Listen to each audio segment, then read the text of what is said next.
好，回到節目，我們繼續來看的是 Morgan Stanley 呢，他們最新發表了中國大陸 AI 人工智慧圖像處理器，也是 GPU 的相關報告，顯示呢，中國大陸 AI 晶片的市場規模將在2030年達到670億美元。這意味着2024年到2030年的這個年複合增長率呢，達到23%，也預計呢，中國大陸的 AI 晶片到2030年這個自給自足率將會達到76%。主要的原因呢是中方透過擴大晶片晶圓廠還有設備規模來彌補在製程技術上面劣勢的這個本土化戰略正在持續的發揮效果，取得成效。所以呢 ，Morgan Stanley 呢就特別持續看好中國大陸 AI 半導体供應鏈，包括像是中芯國際、北方華創還有 ASMPT 等等的廠家。那現在看到是 AI 晶片的自給率超過70%，我想先請教安雅老師您怎麼看？這對於中國大陸的內部，尤其是半導體產業，還有 AI 生態鏈會帶來的影響是？我想幾個層面就是說 NVIDIA 的速度迭代太快今年下半年就要從 GB300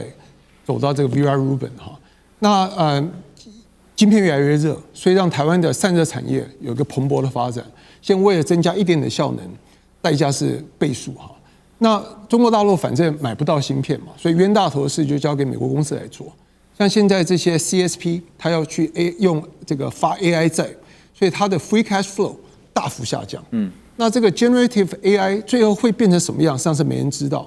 那中國大陸就換個方式，就是說我們現在就直接開始做一些直接走到 inference， 就是現學現賣那這個large language model 算完以後誰買單呢？因為這些 AI 已經改變，讓 entry level 沒工作，像現在已經 AI coder 都出來了，所以資工系的學生已經不再吃香了那在中國大陸的話，用這個 open source， 所以它就可以更快的像 TikTok 以後像更多像這樣的公司會跑出來對。那再來一個東西就是說，中國公司可以利用海外中東市場、東南亞市場，它可以利用那邊美國的 CSP 在那邊跑 large language model。那還有就是說，它有機會 NVIDIA 的產品，比方 H200，誠如剛才所說的，在下半年就變成曾祖父時代的產品，所以 NVIDIA 基本上庫存需要大清倉，所以你可以用很便宜的代價去買它。所以在中國境內，你用中國比較落後的芯片，用 NVIDIA 打折的產品，中國境内基本上用 SLM 這些 inference 這些 open source 就可以應用了。在中國境外，你基本上可以用一個夾層，設一個東南亞的夾層公司、中東的夾層公司，用付租金的方式，基本上就可以去發展美國以外的市場。对，您提到 NVIDIA， 因為現在大家也在關注是新一周的這個 GTC， 就是NVIDIA 的創辦人黃仁勳，他要這個對外發表次世代的新一代的這種AI 的相關晶片這預料是技術更加的突破，所以。回到說，原本預計要賣給中國大陸這個 H200， 現在賣不賣中國大陸還是這麼重要嗎？您覺得？就是這個策略上很清楚。比方說，所謂的美國的 large language model， 因為最終是要消費者應用，所以中國的公司你可以去用別人的東西，回來再用一個 expert model， 用一個 distillation 的方式，還可以達到你的效果。那所以意思就是說。芯片在我們這邊覺得芯片很重要，因為我們是台積電。事實上，最終是誰買單，誰付錢，那錢從哪裡來？從那個角度來講的話，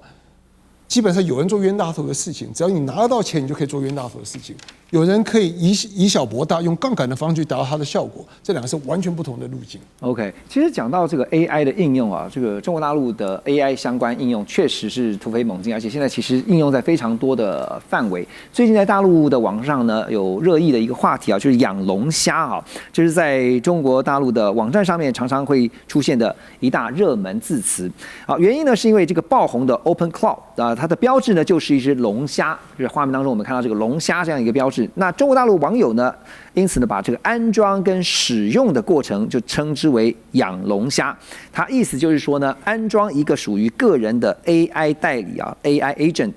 3月初，深圳騰訊總部樓下出現了這麼一個畫面科技趕集的畫面，就是工程師呢，大家都擺起攤位，在那個現場免費幫排隊的民眾安裝這個 Open Cloud 這樣的一個軟體。那麼使用者呢，只要把這個 Open Cloud 安裝在自己的電腦或者是雲端，就能讓 AI 自動去幫忙來寫週報整理資料或者是寄送 email 還有呢製作簡報，甚至能夠執行自動化流程相關的工作。那目前包括了阿里、還有字節跳動、騰訊，甚至連輝達都推出了自家的小龍蝦。好，那所以從安裝升級到安全啊，每一個層面其實都是 AI 應用的商機。像這個 Open Cloud 呢，它的軟體確實100%免費的，它都是開源的這個免費的項目哈。那但是呢，把它裝進到電腦雲端呢，接下來才是燒錢的開始。那從每個月$10到$30不等。好，它會幫你就應用在不同的這個文書處理啊，或者一些回信啊，簡單的一些任務。那另外，如果你付$70到$150哦，好，這樣的一種高頻率的任務的話，就會有多工具的串接，還有呢，它會讓你跑比較長的這個流程。所以現在呢，新加坡南華早報他們有報道說，這個 Open Cloud 在去年11月推出之後，就受到矽谷極客圈的追捧。那在今年農曆春節前後呢，在大陸瞬間的爆紅。所以我先請教林老師怎麼看，就是這個 Open Cloud 所造成的中國大陸養龍蝦的一個現象。OK， 針對這個我還特別趕快就是在看一下這個東西到底是蠻新的。說實在啦，現在的話我們在使用這個 AI 啦還是什麼的，一般來講的話，可能像 ChatGPT，或者是很多的一些各式各樣，有的是做簡報比較強，有的是分析什麼比較強。可是現在這個所謂的一個養龍蝦，它基本上就是它把所有的一些 AI 工具進行一個串聯。我用這個比喻好了，如果我今天在一些其他的一些 AI 裡面，我問他說 ，OK， 我要怎麼樣做影片？要在 YT 上面，我希望成為一個直播主，要怎麼做 ？OK，ChatGPT 會跟你說1、2、3、4，你要先申請賬號，然後如何，你要怎麼簡化的話，我把連結幫你找一找，但你還要自己去按。可是如果今天龍蝦是什麼呢？跟他說我希望能夠成為一個直播主，那他就主動幫你去申請個賬號，那這個賬號可能就是這一個什麼王老師1、2、3、4要不要？你喜不喜歡？然後再來就是說，如果你要的話，你就說 OK， 他自動幫你申請好了。那你要去上傳的話，他也可以跟你說你要的是哪一個類型，等於說它是有一點真正是印象中的人工智慧，不是只有幫你完成報表，它還可以主動跟你說這個報表你可能每個月好，這個交通或者是吃喝太多了，你要怎麼樣節省？如果你要節省的話，我有什麼樣的一個大幅簡化了你在這個作業的流程，在連結或者是在一個概念轉換，等於說你只要真的可以做到開口一句話，他就可以去做這樣子的一個像你的虛擬秘書了。可是虛擬秘書的一個問題就在於是說，你真的要回他信嗎？比如我只比如說，因為你看我們$10就可以幫你回信啊，簡單任務。可是他可能回的是我收到你的資料了。但有時我們都知道，在商場上面嘛，有必要那麼快回信，還是什麼吊他一下胃口，飢餓行銷一下，或者是說我們今天有我自己的一些考量。所以其實這個又會出現一個問題，就是 AI 的一個最佳解、最適合的解決，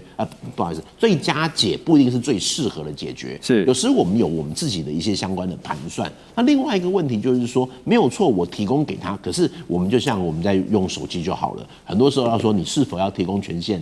那今天我每一個高頻的一個任務啦，或多工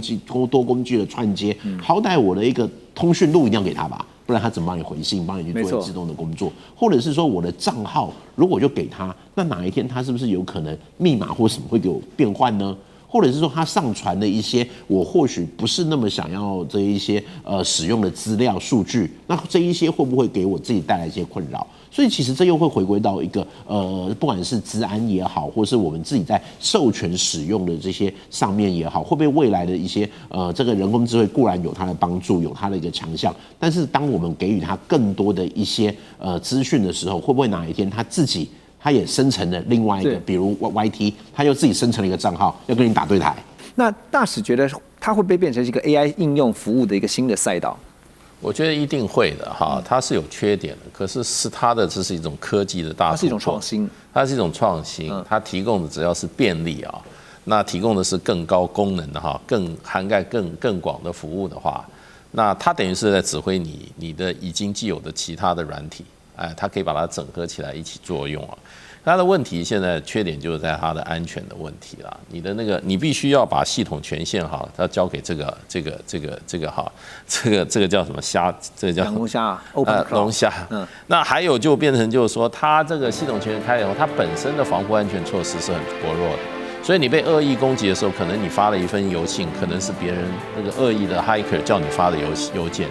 那一發出了100多件、200多件，都有你的名字，你那個災難已經造成，你還不知道，所以這個是它的缺點。不過我認為任何科技都有它的優點跟缺點啊。不過這種科技出來的話，那一定是將來是。